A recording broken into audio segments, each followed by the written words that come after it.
So you had your yearly labs with your primary care physician and your PSA is elevated. Does that mean you have prostate cancer? No, it doesn't.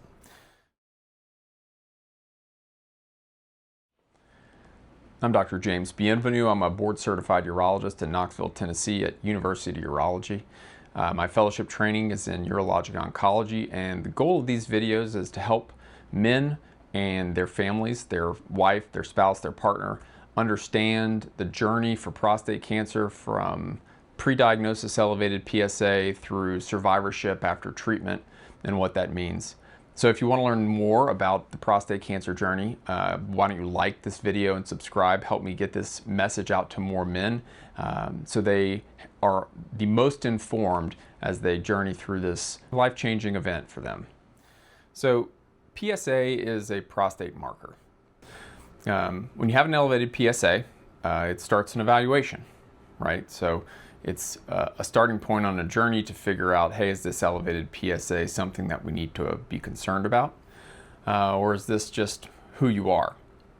And so when you come to see a urologist, our goal is to figure out why it's elevated and whether that elevation can be related to meaningful risk to the patient. So is this a prostate cancer causing the elevation?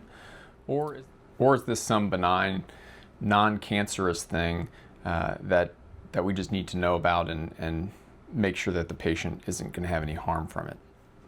So what is PSA? PSA stands for prostate-specific antigen. It's a protein in the blood that is produced by prostate cells only. So when you get a blood test, it tells us what your PSA level is. And specifically, the reason we use it for prostate cancer screening is because prostate cancer can cause elevations in PSA in the blood. But so can a lot of other things, right? You could have an elevated PSA just because your prostate's larger. You could have an elevated PSA because you have inflammation of the prostate, a condition called prostatitis. Some people have chronic prostatitis where their PSA is chronically elevated. Some people have acute prostatitis where they have symptoms related to that inflammation of the prostate, and their prostate-specific antigen test, their PSA test, can be markedly elevated.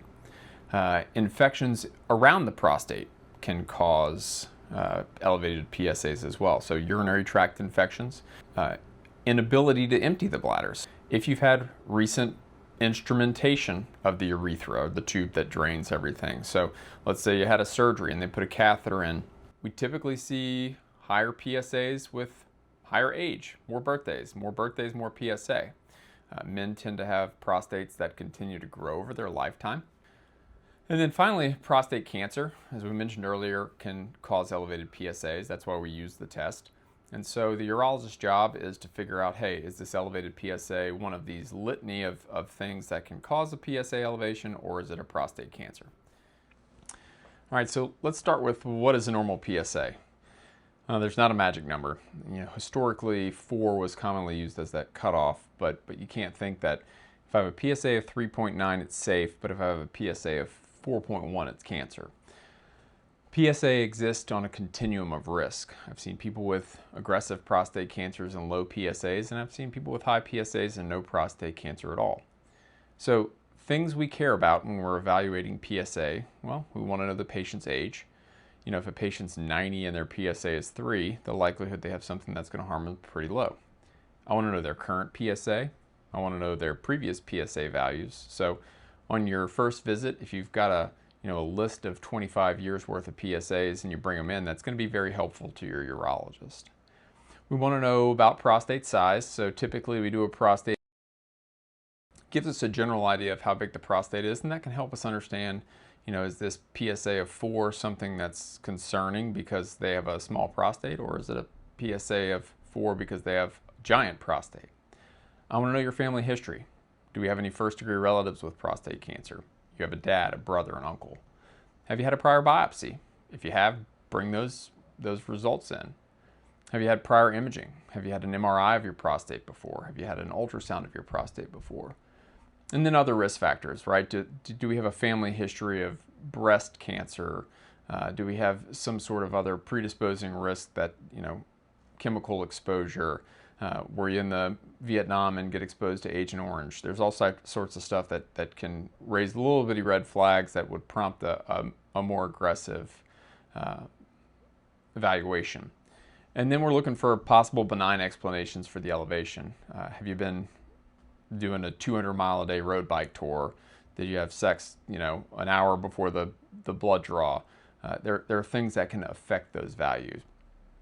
So just a couple of examples of someone with the same PSA value who might have different levels of concern. If I see a 47-year-old guy who has a dad that was diagnosed with prostate cancer in his 50s and his PSA is 3.5, and I've got a 78-year-old guy whose PSA is 3.5, and it's been 3.5 his whole life. Those are two completely different evaluation paths. So we have to take the patient's entirety into account when we start making those decisions on how we screen and how we look further into it. PSA trends and PSA velocity can be helpful. Like we mentioned before, previous PSAs are extremely useful. If you're in your mid-70s and your PSA's been 6 for 15 years and you get a new primary care physician and they draw your PSA and it's 6, well, the likelihood that you have something that's going to hurt you is low. If we see these sudden unexpected changes, we should probably investigate these things, right? If you've been at a PSA of 1.5 for multiple years and then all of a sudden it's 3.5, well, we probably don't need to wait another year to redraw your PSA, despite the fact that it's still, quote, normal on our laboratory values. Trends matter. Velocity of PSA shouldn't alone dictate a prostate biopsy. And what I mean by that is, if you had one PSA that was 1 and the next year it was 3, well, we're just not going to go straight to biopsy. It's one data point. We can't overreact to that one data point. We got to just kind of pump the brakes, and maybe you need a repeat PSA. A lot of times that's what I'll do in my practice. I know a lot of my partners do the same thing. If you've had a PSA that is out of range for you and it's been 6-8 weeks since the last one, it makes sense to repeat a PSA value to make sure that wasn't just some artifactual elevation. Especially if this is our first unexpected elevation, doesn't fit our previous trend, there's other possible causes. Maybe you had an upper respiratory tract infection, you got put on some steroids. When COVID was around, we would see people with kind of systemic inflammatory stuff, and their PSAs would be much more elevated early on in that disease process. And so really, we're going to be asking you a bunch of questions about infections and how you urinate and whether you wake up at night a bunch of times, if it's new for you, if you've had surgery where they put a catheter in you. A lot of the times you come in the office and we'll put an ultrasound in your bladder to make sure you're emptying. And so then we confirm that this level is abnormal before we start escalating down the pathway for biopsies. So key point here is that not every elevated PSA needs to go directly to an MRI or a biopsy, but they do typically merit a closer investigation to make sure that we're not missing something that could hurt you. So let's talk about PSA density. For me, PSA density is really helpful. It's one of the most useful ways to kind of put PSA into context. So PSA density is a measurement where we divide the PSA number into the prostate volume. And so the bigger prostate volume you have, the lower your PSA density is going to be. So, an easy example of that would be, a guy who comes in, let's say he's 70, he's never had a PSA before, he's in his normal state of health, no changes. He sees a new primary care physician. They draw a PSA on him. And his PSA is 5. And through that workup, and maybe we get an MRI, and his MRI shows an 80 gram or an 80 cc prostate, which is probably 3 times, 4 times the normal size for most men. Well, that PSA density is going to be low and reassuring. Now, let's say we take the same patient, a guy who's 55 and hadn't had a PSA before, and his PSA is 5, and we do an exam and we do an MRI, and he's got a 25 cc prostate. Well, that PSA density is much higher. It's the same PSA, but the density in how much PSA the prostate is producing is off.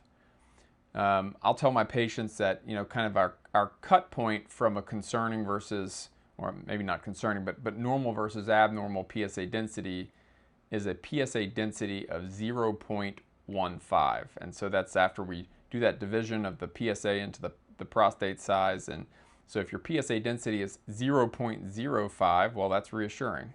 If your PSA is your PSA density is 0.30, that's not reassuring. Again, this is useful. It's not a magic cutoff. We have to interpret it with all the other kind of data points that we're taking in. But it is one of those things that help us make a decision of, hey, is this something we need to look into further? Let's talk about secondary tests and biomarkers. I won't get into the weeds on these. There's a fair number of them, and everyone's always looking for a better test. We've already talked about how PSA doesn't diagnose you with prostate cancer, and men are always looking to avoid biopsies, understandably so. And doc, what if there's a test that could just tell me I have prostate cancer? Well, we're not there yet. There are some things that can help us determine, hey, does this guy need a further workup? So percent free PSA, or how much is floating around in the body bound to protein or not. There's a PHI score, there's a 4K score, there's a urine test called ExoDx, there's another test called the EpiSwitch. And as we go further down this line, there'll be better blood and urine biomarkers that'll help hopefully tell us, hey, this guy has a higher risk of prostate cancer that can harm him, or hey, maybe this guy just has a high PSA and the likelihood that you find something that's going to harm him is low. So the idea is to prevent unnecessary testing while not missing clinically significant prostate cancers that could cause harm, whether it be, metastatic prostate cancer or death from prostate cancer. So right now, these tests don't diagnose prostate cancer. They can help your urologist understand, do we have to take that next steps? They help us understand how worried we should be, or would be worried at all, or would this patient benefit from further testing, whether it be imaging or whether it's a prostate biopsy. So with elevated PSA, what are we trying to find? Are we trying to find all prostate cancers? In my practice, I'm not. And I try to explain this to patients, specifically guys who have, maybe a 10-year life expectancy. If I see a guy in his upper 70s with some other medical problems, my goal is not to find just any prostate cancer, because most men in that age range who get sent to me with an elevated PSA probably aren't going to die of prostate cancer. And so my job is to not harm them in the process, trying to find something that won't harm them at all. So we're not trying to simply detect any prostate cancer. We're particularly concerned about clinically significant prostate cancers, and those definitions can vary, but typically it's grade group 2 prostate cancer. We'll go through grade groups later in this series. Gleason 3 + 4 = 7. We'll touch on that later in this series too. But a lot of these prostate cancers in men can be safely monitored. And so during the workup, if we find these low-risk prostate cancers, cancer is a scary word, and people start, planning their funeral for something that may be an incidental finding. And our job is to make sure that we don't undertreat their prostate cancer and cause them harm, but that we don't overtreat their prostate cancer and cause them harm. And so, a modern evaluation is about finding cancer that matters to that patient's quality and quantity of life, while reducing unnecessary procedures, unnecessary imaging, unnecessary biopsy, unnecessary surgery, unnecessary radiation, unnecessary anything. So if we have a PSA that remains concerning after putting everything into context, age, prostate size, family history, whatever gives us the concern to kind of work up further, I go straight to prostate imaging. Let's say I do a prostate exam and the guy's PSA is 85 and I know he probably has prostate cancer. Well, then I think you could probably get away with initial imaging if you're going to wait for an MRI and you want to just get a diagnosis, you could probably go straight to biopsy. And 10 years ago, it was hard to get imaging before biopsy. Nowadays, I think the MRI is so helpful in identifying suspicious areas and help guiding that biopsy. All right, I see guys all the time who have had 2, 3 biopsies in the community without imaging, and their PSA continues to go up. Well, I'm going to get an MRI. I'm going to look at their prostate, and maybe maybe they have an anterior lesion where a normal prostate biopsy is going to have difficulty reaching that. That MRI really helps us decide, 1, who needs a biopsy, 2, how we biopsy that patient. Do they need a transperineal biopsy? Do we need to really make sure we get the top of their gland if they have a really, really, really big prostate? A negative MRI does not rule out prostate cancer. It's just another risk stratification tool, although it's a pretty good one. So, the likelihood that we miss a clinically significant prostate cancer with a negative MRI is low. It's probably in the 10% range, maybe 20 depending on what series you look at, but it helps give us more data points to help understand, hey, does this patient need a biopsy? Hey, where do we need to aim on the biopsy? Hey, how do we have to do a biopsy so that we, again, detect clinically significant prostate cancers and not just the random prostate cancers that aren't going to hurt people. So kind of newer on the scene, an adjunct to MRI is micro-ultrasound. University Urology has the only micro-ultrasound in the region currently at the time of this video. And it's not MRI is no longer our only tool. Micro-ultrasound provides some really high resolution, real-time imaging of the prostate. And we use this after we get an MRI of the prostate, right? So now we have an MRI, we know what the gland looks like, and then we can use our micro-ultrasound to in real time target and identify those suspicious areas with fusion, where we have the MRI overlaid on the most accurate micro-ultrasound, kind of transrectal ultrasound that we can get. And we'll cover that later in this series as well.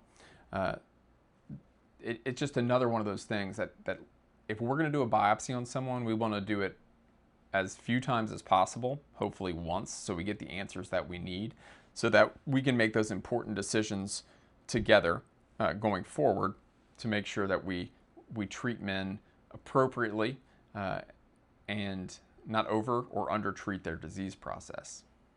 Let's talk about take-home messages. So elevated PSA, again, doesn't equal prostate cancer. It's something that just tells us, hey, you need to look closer at this guy's prostate to make sure nothing's going to hurt him. And so when you come see me or one of my partners or one of my APPs, what we want to determine is that PSA truly abnormal for you?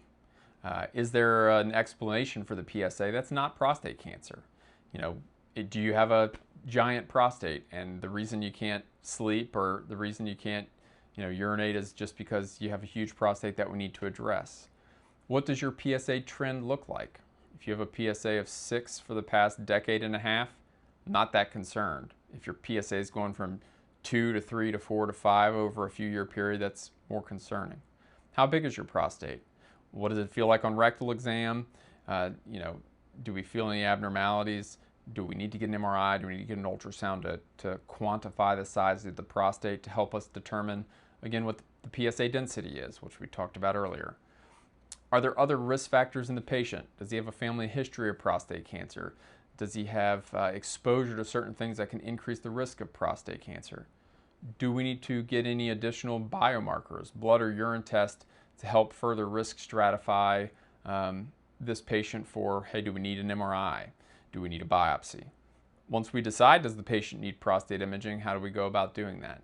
Do we have access to fusion biopsy? Do we have access to micro-ultrasound? And then ultimately, when all of these things are put together, does this patient need a biopsy? Because that's kind of our next step.